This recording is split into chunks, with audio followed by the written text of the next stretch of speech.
There's no question that having been the kind of minister for the asylum hotels, said he was building more of them, it does muddy Reform's position as insurgent outside the Conservative Party position. We're right at the beginning of something that's going to unfold.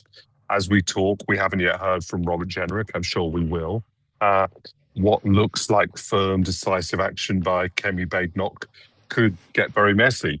On the other hand, it could be very effective. It could leave Robert Jenrick without a political party, having planned to defect but not actually succeeded in executing the defection.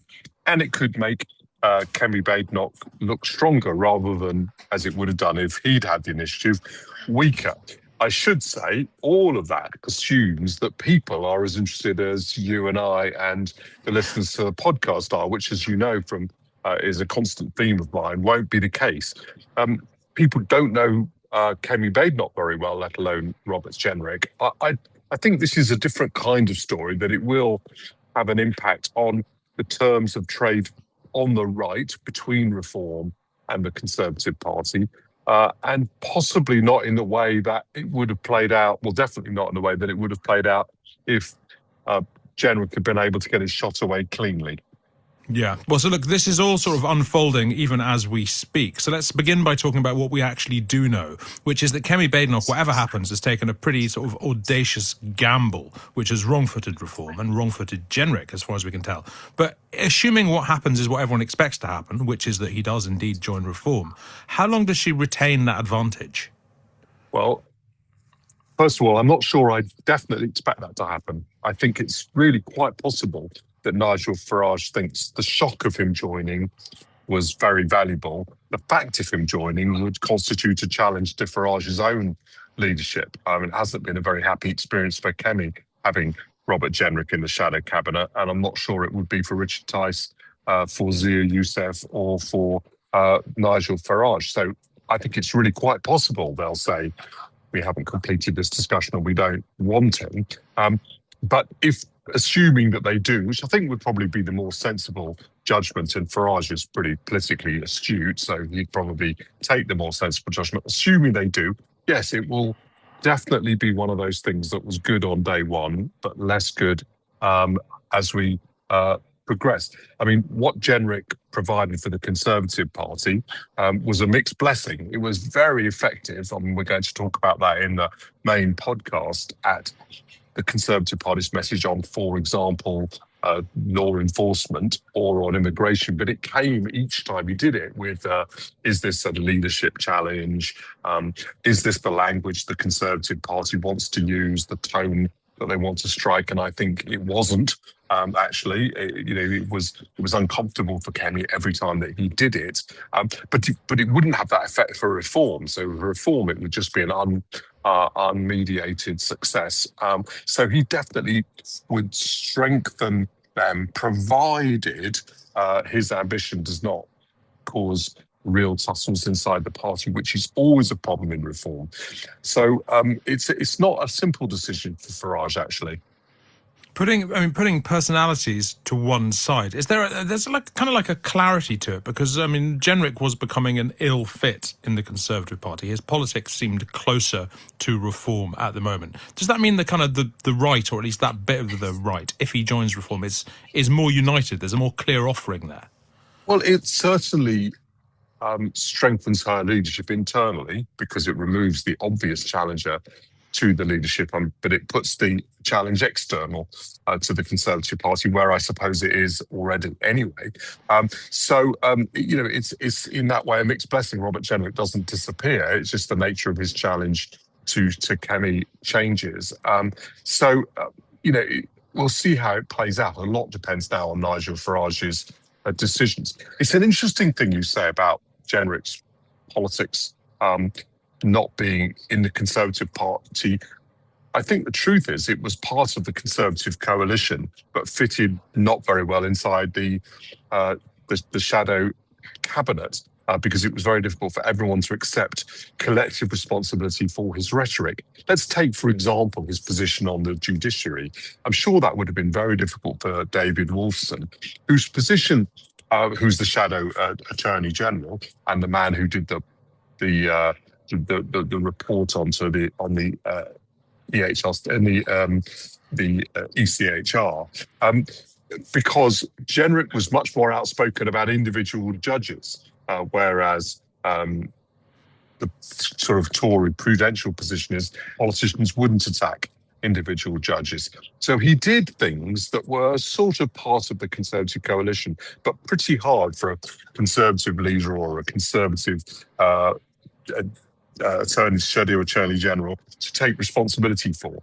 It's going to be, therefore, a problem for Kemi to have that sort of leadership outside the Conservative Party, but probably in terms of internal coherence and a sense of comfort, good not to have it in the shadow cabinet.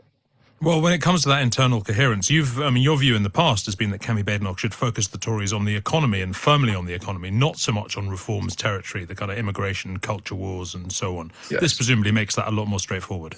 Yes, it does. Although, and so what she's done is a dual strategy. She's taken positions which she hopes to sort of draw a line on rumbling internal debate about the party's position on immigration or on on European human rights, in order that she can then move onto the economy and to a lesser extent on national security issues.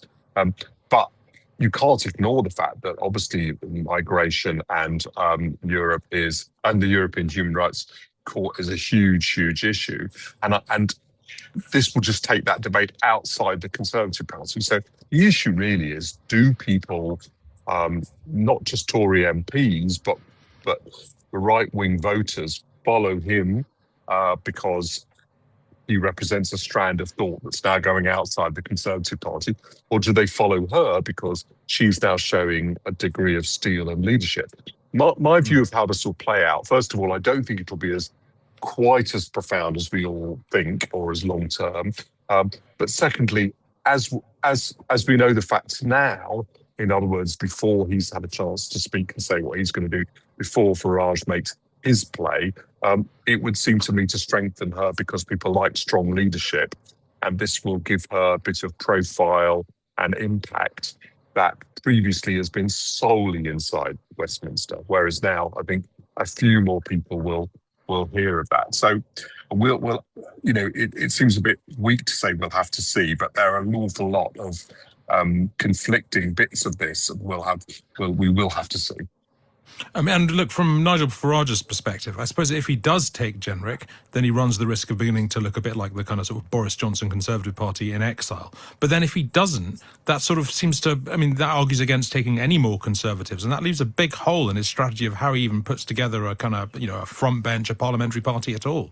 Look, a big advantage to Farage of Robert Jenrick is that he's clearly a serious person with ministerial experience and an articulate advocate of his own politics and also obviously of himself. And it's quite hard for reform to look past that, I think, even though obviously it represents a challenge possibly to their internal coherence. But there's no question that having been the kind of minister for the asylum hotels, instead of building more of them, it does muddy reform's position as insurgent outside the Conservative Party position. I suspect Jenrick will deal with that by saying, I recognise that policy was completely wrong, and that was the reason why I took, why I moved my position and why I've now left the Conservative Party. He's smart enough to adjust himself to that, and obviously, one advantage of being taken by surprise in this way by Kemi making this announcement is he'll have the ability to tailor his opening statement to people's response to it. So there's not a first mover advantage, but there's a little bit of second mover advantage. Yeah, it won't help that there are old tweets lying around, both from Nigel Farage and Reform himself, that called Jenrick a fraud precisely because of his changing stance on things like migration hotels. But that may cause an internal problem for Reform, and that's where I think he's got to worry about it. With the electorate, I think it's both less impactful, but also it'll be less of a problem even where people are impacted by it.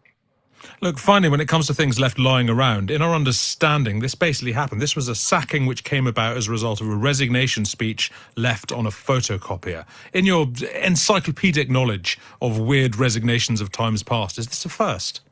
I think so. Although things being left on photocopiers in the Palace of Westminster. And by the way, I think that may be metaphorical. I'm not sure. It was actually on a photocopier. It's been found clearly. And somebody did raise the intriguing possibility that the leak could have come out from the Reform end. I think that's less likely. Wow. I think it probably was just left around in a physical way.